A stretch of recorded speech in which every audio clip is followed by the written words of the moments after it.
Hey guys, we're looking at Mark chapter 11 today, starting in verse 12, reading all the way through verse 26. And yes, that is a longer text today, but it's all kind of together. It's another one of those sections of Mark that we have called a Markan sandwich.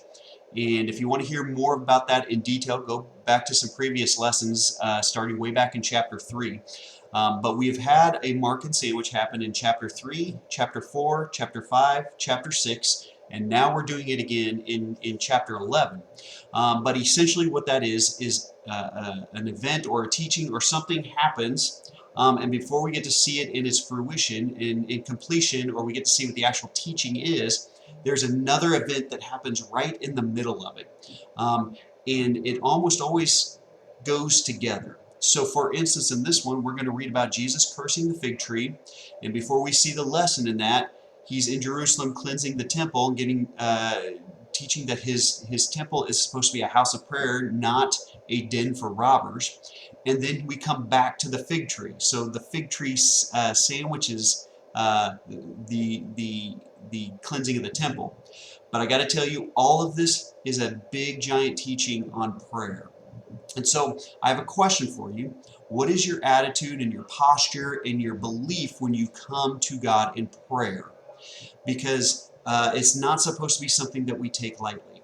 We have Jesus starting this teaching in Bethany, where he comes to the fig tree, frustrated that the fig tree does not produce fruit, and curses it. They leave, go to Jerusalem, and he's frustrated with the leaders and the market people in the temple, who are robbing the poor, essentially, saying, hey, if you want to be able to pray, if you need something to sacrifice, buy from me and I'll give you something to sacrifice. And he says, no, no, no, no, turns tables over. This is supposed to be a house of prayer.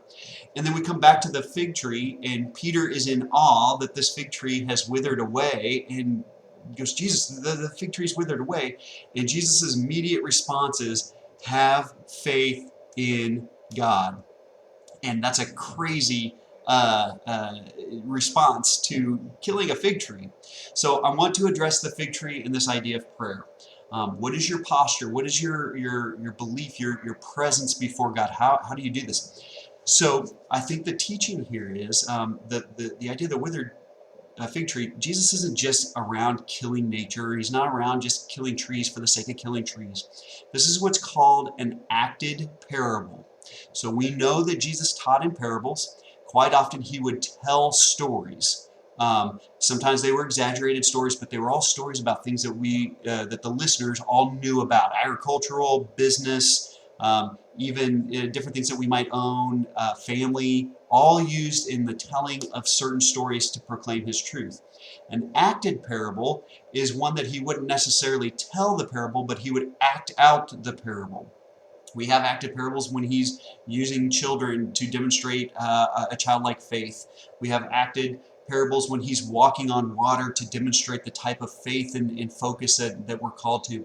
This is another acted parable where he's acting out truth about prayer with the withered tree. And he says, have faith in God. In other words, the call for us as people who are people of faith is to produce fruit. We don't have seasons of fruit. We produce fruit, and he's demonstrating the teaching that we learn about even in more detail, say in John chapter 14 and John 15, where if we are connected to the vine, to the source, that if we are abiding in Jesus, we produce fruit with our lives. And so we need to ask the question, are we producing that fruit? Do we operate in a way of faith that demonstrates that we believe God will act through us? When we do this, he says, have faith in God. Truly I say to you, whoever says to this mountain, be taken up and thrown into the sea, and does not doubt in his heart, but believes that what he says will come to pass, it will be done for him. What is your presence before God? Do you pray in faith?